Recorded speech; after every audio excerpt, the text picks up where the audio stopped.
What's up guys, you join me on another road trip with Toyota, but no, this time we're not going to Penang like we did with the new Corolla Cross Hybrid. This time we're going to Gambang in Kuantan with the new facelift Toyota Camry.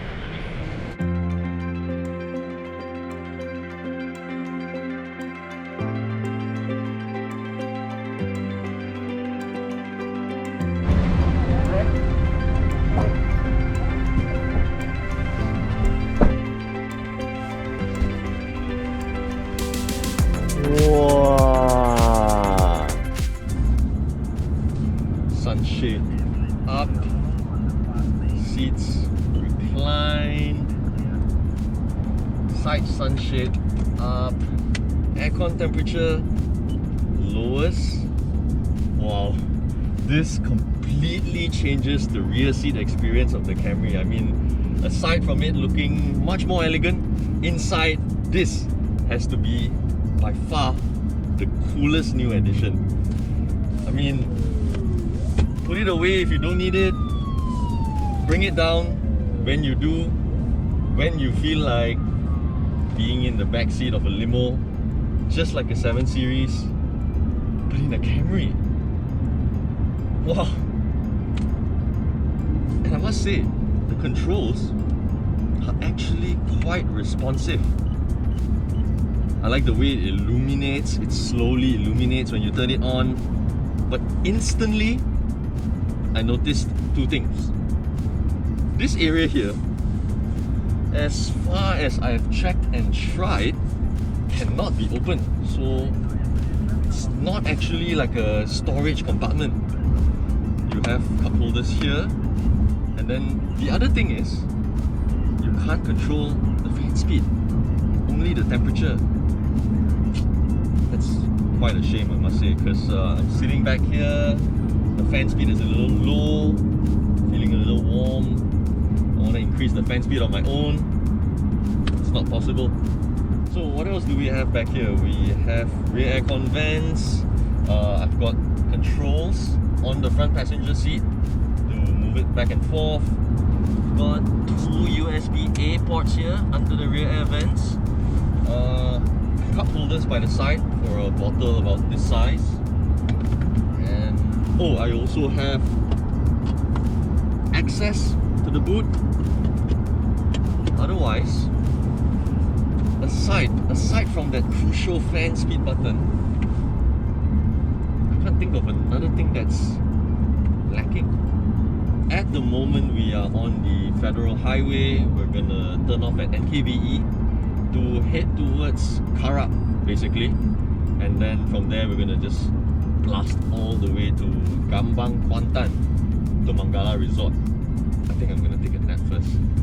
It's really early in the morning. Alright, we are about 100 kilometers into our journey. We are on the East Coast Expressway now, on the way to Kuantan, and so far the experience back here, no complaints. The ride is comfortable, the suspension is quite plush. Even though going through some of the higher speed bends along Karak, despite the car leaning a bit from the back here, I did not feel unsettled. The car felt quite composed. As for cabin noise, wind insulation is actually quite good. You know, especially from these four corners here, you don't hear the wind noise. If I have one comment though, I think the tires can be a little quieter. But then again, I think it's quite sensitive to the road surface, because on a smoother surface earlier, it was quite quiet. But now, on a slightly rougher surface of the East Coast Expressway, you do pick up a bit of noise coming from the underneath. But aside from that, in terms of comfort, space, really no complaints. And it does feel really premium, and I think for a car like that, it should be that way. So before I move to the front to take over driving duties, there's one more thing I'd like to point out about this rear section here, and it's this, the middle seat. When you don't need the center console and you tuck it back in to accommodate the third passenger at the back, unfortunately that person not be seated too comfortably. Well, uncomfortable would not be the right word, because it's not exactly uncomfortable, but you'd just be seated a bit too upright, because I'm not sure if you can see. Let me just turn this thing a little more. It actually doesn't tuck all the way in, so you know, you get this really straight backrest, and this is how it looks.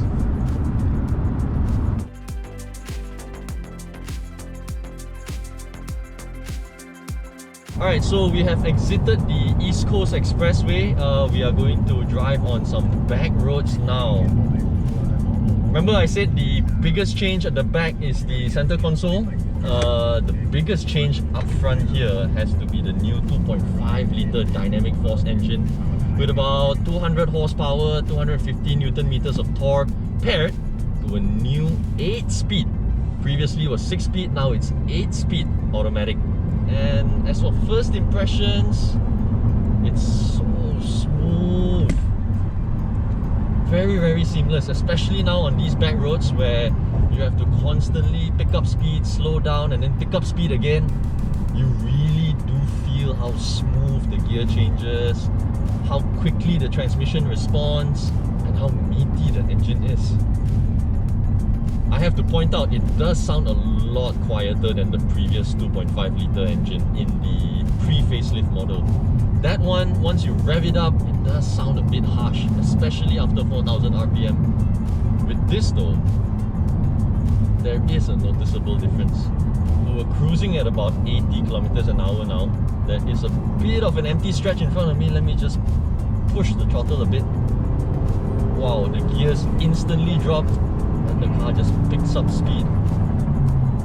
I mean, I know we are in the era of turbocharged, small cc engines, but there is no replacing a big NA engine. That kind of big, meaty feel that you get, it's just irreplaceable. And especially when you're on the highway, cruising at a higher speed, that's when the 2.5 litre non-turbo engine really shows its worth. From 140 to about 160, 160 plus, man, effortless. Considering it's only an automatic gearbox, the gear changes are actually pretty quick through the pedal shifters. Technically, the engine and transmission may be the highlight of this new facelift Camry, but I still gotta point out how good this car feels through the corners. Calm, composed, no drama. It's almost like a car of two different personalities. When you're seated behind, it's comfortable, spacious, almost luxurious.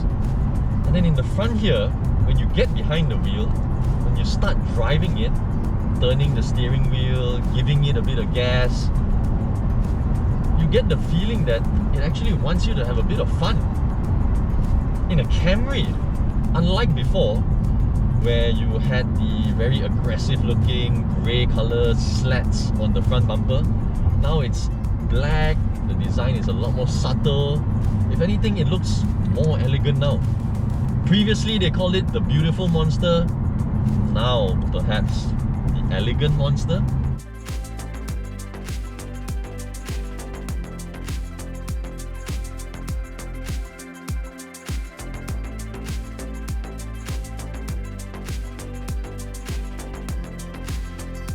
Not sure if you can tell if it's raining, but since we're done with lunch early and we still have a bit of time, I thought I'd show you a bit on the car's exterior and maybe a bit on the interior.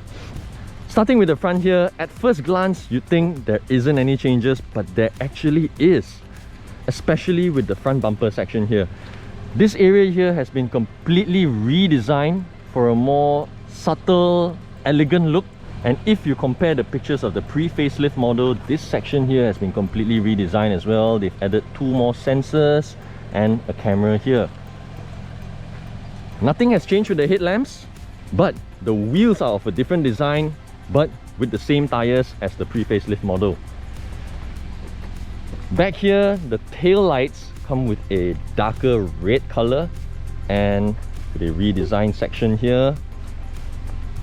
And that's pretty much it with the facelift model. It still comes with dual exhaust tips, just like the pre-facelift model. I think that really adds to the aesthetics of the car. All in all, I think combined with how the car drives and how it looks now, I think the Camry has grown up, but not necessarily grown old. If anything, it has gotten younger because of obviously how it looks and especially because of how it drives. Here, most of which are still the same, but let me just turn on the aircon. Okay, so you still got this Y layout here, but the trims here are different. The trims here are different. I prefer this look so much more as opposed to the wooden design in the previous one. Ugh, it's just not for me. This I can actually see myself owning and driving every day, and I'm only 33 years old. Either I've gone old too soon or I just really like this car. That being said, I did notice, especially on the door panels, while the design does not look ugly or anything, the materials though, if I can speak freely, I think for a car this price, I think the choice of materials should reflect it. Should feel a bit more premium. Yeah. And the same goes to the infotainment display and the multi-info display. Nothing wrong with it. It's huge, clear, but not sharp enough, number one. And also, number two, why does the graphics here look so different from the graphics here? Wouldn't it look a lot better if they both look synchronized in terms of the color, the fonts, the interface in general? I don't know, that's just my opinion. Let me know what you think. You have a JBL sound system, a wireless charging pad, obviously Apple CarPlay and Android Auto as well. Not sure if you can see, but just ahead there is the head-up display, which also shows your lane keeping assist features and navigation instructions. More controls here by the side for your automatic high beam, traction control, your surround view. Again, the resolution needs to be better for a car of this stature and price. And then you have your buttons for the boot and the petrol flap. If you notice, this button here says 3-zone instead of dual like in the pre-facelift model, because now you can have temperature controls for the front passenger, for the driver, and also for the rear passenger, as you have seen. Do wish that there were more USB ports though. You have a 12-volt socket here, a USB port here, and 2 more underneath the rear aircon vents. Especially on a trip like that where we have multiple GoPros, batteries charging all the time, having extra USB ports up front here will be highly useful.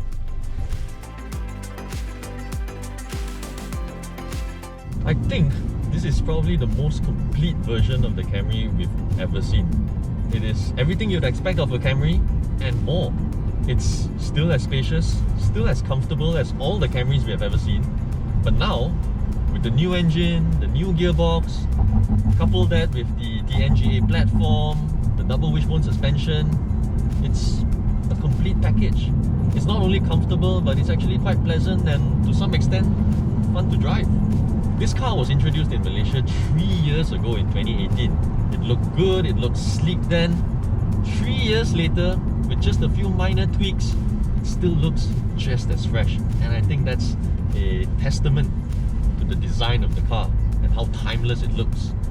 So thanks for watching. I hope you enjoyed the video. I hope you understood a little more about this new Camry and what it's about. I will see you on the next road trip.